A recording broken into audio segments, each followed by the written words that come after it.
Hi, thank you for tuning in to my YouTube channel and watching my video on why now is a great time to sell. But before we get started with the information that I'm going to present, I just wanted to tell you guys a little bit about myself. My name is Sean Heideman. I am the designated broker and owner for Position Realty.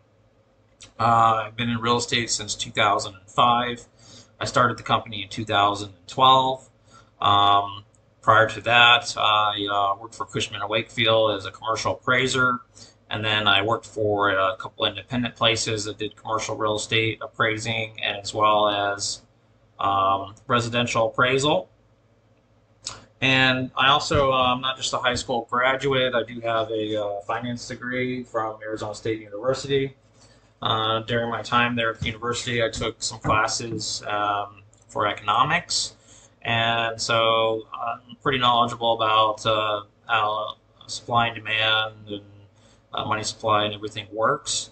I'm also a father. I have two children, and I try to attend Christ Church of the Valley almost every weekend. I just got remarried as well to my beautiful wife. But so let's get started on the information that I'm going to present here. So you're probably hearing mixed messages out there. You're kind of unsure if now is a good time to sell. Maybe hold on to your property. Is the market going to go down? A lot of realtors are probably preaching right now. They're just saying, well, Federal Reserve is increasing the federal funds rate, mortgage rates are going up, uh, and real estate prices are going to go down. But as you see here, federal funds rate has gone up in the past, and market values wasn't affected.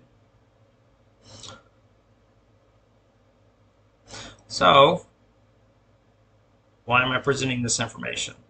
There's a number of other factors that are in the market. Let's talk a little bit about history. So back in 2003 and 2007, we were in a real estate boom. As you can see here, prices increased exponentially and then dropped about 50%, way back down, even further below where it had started. And then so we went through about a 3-year recovery period, and then prices started going up again. And in 2019, we hit the same levels as we did in 2006 and 2007, and then it just kept going. So real estate prices have exponentially increased again. What has fueled this? Investors. Investors have been buying up properties again. And since 2000, which is a COVID pandemic, they got into the Phoenix market and purchased lots of properties, and now they're getting out. What happened in 2003 to 2007? Investors bought up the market, and they got out before 2007. What are they doing now? They're getting out. The other graph shows their market share. They were above 30% back in 2021, fourth quarter. And now, first quarter, they are exiting the market.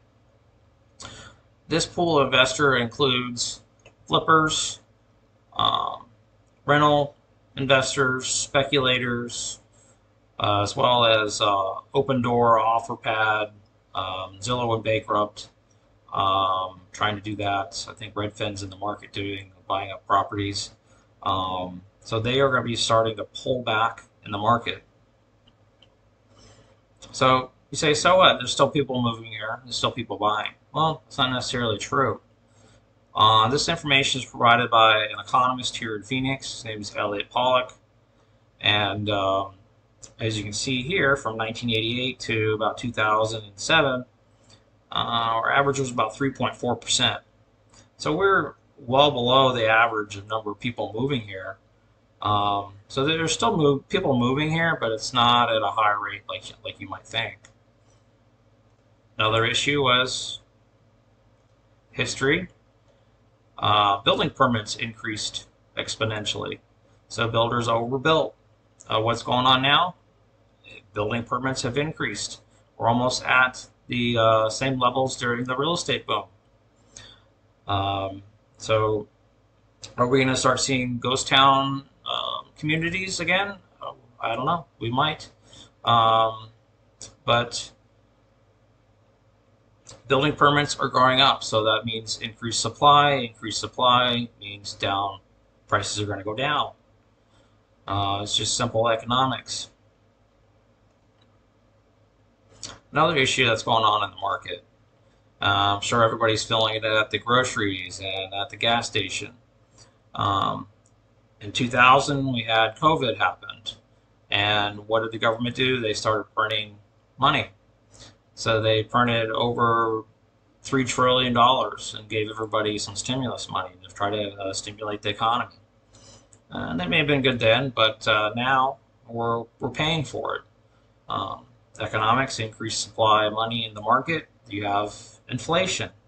So we have high inflation. So in order to counteract the inflation, what does the government do? They increase the Federal Reserve rate, as you can see right here. And so we have inflation. Here's a historical graph back to 1980. Increased inflation. Federal Reserve increases the Federal Reserve rate.